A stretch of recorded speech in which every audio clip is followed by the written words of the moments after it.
Hey YouTube, French Fried Taters here, and today I'm finally starting something that I've always wanted to do, and that is gaming journalism. It's honestly the reason I joined YouTube in the first place. I've always been very inspired by creators like Riker and Force Gaming that just do very quality and consistent gaming journalism. So today is just that. I finally sat down in front of my chair and hit record, and we're doing it. This is week one of weekly gaming news that I will be doing weekly as consistently as I can. We're going to cover everything from ARPGs to just the most important stories in gaming. I am going to lean a little bit more into ARPGs and Path of Exile type news because that's just what I love, but I do plan on covering the bigger topics. Like, of course, this week we're going to cover Nintendo announcing the Switch 2 and things like that. So let's go ahead and get started.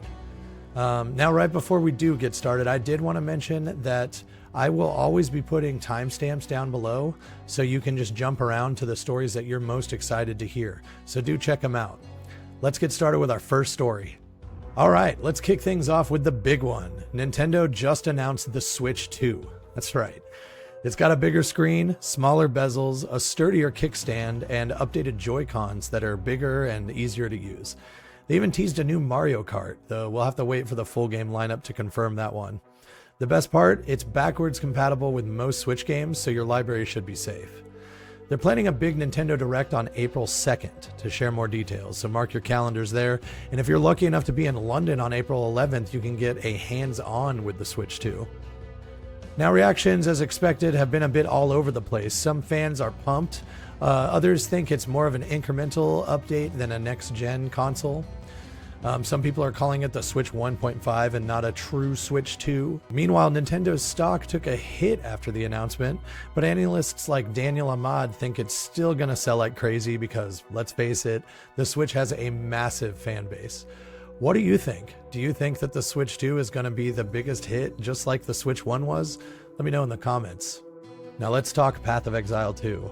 Grinding Gear Games just dropped patch 0.1.1, and man, is it a big one and has it been fun.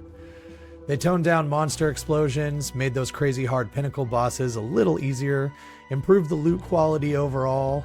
They also buffed a ton of uniques and made some much needed quality of life changes. These changes were directly on point and have been received very well by most, and it's great to hear them listening to the community. They're also hinting at more updates soon, so stay tuned for that because I will be covering it. Oh, and we can't skip the Elon Musk drama. He streamed the game recently, and let's just say it didn't go unnoticed. It was actually hilarious. People accused him of using a pre-leveled character because he didn't seem to know the mechanics, even though somehow he had a level 97 or so hardcore character. I don't know, it sparked a lot of debate, and where I'm wondering if this is good publicity for the game or bad. Does it make it look bad? Honestly, I don't think it really reflects on the game itself and more reflects on Elon Musk, but let me know what you think. Personally, I think any attention for the game is good as far as Grinding Gear Games is concerned, but it is a lot of drama. The drama has even reached Asmongold, and they are now going head-to-head to the point where Elon Musk has been triggered into releasing DMs about Asmongold and insulting Asmongold directly, saying that he is not his own man. I'd love to hear what you think about all this drama in the comments. Let me know. Next up, Ubisoft has delayed Assassin's Creed Shadows once again. The new release date is slated for March 20th, 2025. They say the extra time is for polishing the game and incorporating feedback, which in my opinion is almost always a good thing. We've all seen what happened when games release too early. I'm looking at you, Cyberpunk. So I think that this could end up being for the best for them. It is also worth noting that Ubisoft is under a lot of pressure lately. Financially and otherwise, let's just say they don't have the best reputation currently. So this game could be a make or break moment for them in 2025. All right, let's switch gears to some Microsoft news. Xbox has been working on a handheld Xbox console.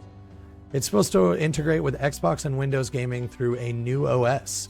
They're keeping details like specs and a release date under wraps for now, but this could seriously shake up the portable gaming meta.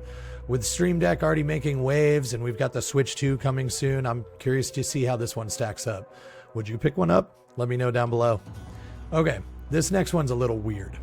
Sony announced that they're working on something called Smell-O-Vision. I am not making this up. They want to add scents to gaming. Think flowers in a fantasy forest or rain in a racing game. Cool, right? But then there's a downside. Imagine zombie games or sewer levels. Not exactly pleasant. It's just a concept for now, but it's got people talking. Would you be into something like this, or is this a hard pass for you? Because I think for me it's a hard pass. Finally, a quick update for Pokémon TCG Pocket fans. Trading is finally coming to the game this month. You'll be able to trade diamond or 1-star rarity cards, but the super rare ones are staying off limits for now. Obviously, that off limits part has been very controversial amongst people. In fact, it made the whole trading announcement basically a flop for them. The devs said, "We are listening," but it is, a time-gated mobile game, so we'll see what happens with that. This has also been one of the most requested features though, and they are implementing it at least in their own way, so it is nice to see them listening at least in that way. If you're into digital card games, this is a pretty exciting update, and I will say that I do have a pretty extensive collection already in Pokemon TCG Pocket, so I'll be checking it out myself. Let me know what you think about how they implemented trading though, if you're into it yourself, because it has been very controversial to say the least. All right, guys, that's a wrap for this week, and that concludes my first try at this weekly gaming news thing. Let me know how I did. I'd love some feedback on this. If any way that you think I can improve, I'd love to hear it. I'd also like to hear what caught your eye this week. Was it Switch 2? Was it the Path of Exile drama with Elon Musk? Was it Sony's Smell-O-Vision? Let me know down below. And if you liked the video, don't forget to hit that thumbs up, hit the subscribe, hit the notification bell so that you do get next week's episode when it comes out. And I will see you guys next time. Thanks for the support, guys. I truly appreciate it.